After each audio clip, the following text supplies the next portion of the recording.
In today's video, I'm going to teach you how to autosave an Excel file in OneDrive. Start by opening Microsoft Excel on your computer. Once Excel is open, bring up the workbook you want to save with AutoSave. The important part is that this workbook is open in front of you, because Excel needs to connect this specific file to OneDrive before AutoSave can work.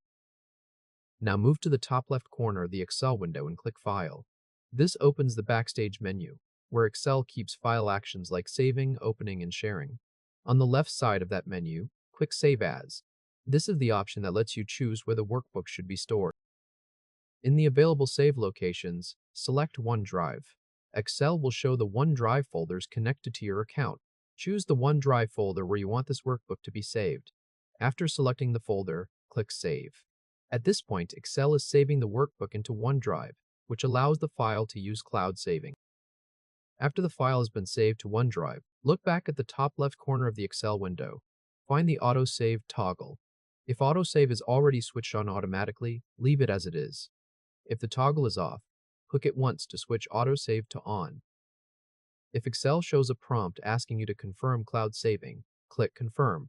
This tells Excel that you want this workbook to use OneDrive for saving changes.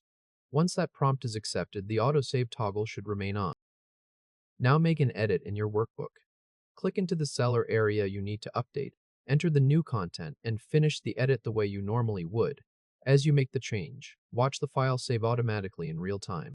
You do not need to click Save again for that edit, because AutoSave is now handling the update while the workbook stays connected to OneDrive.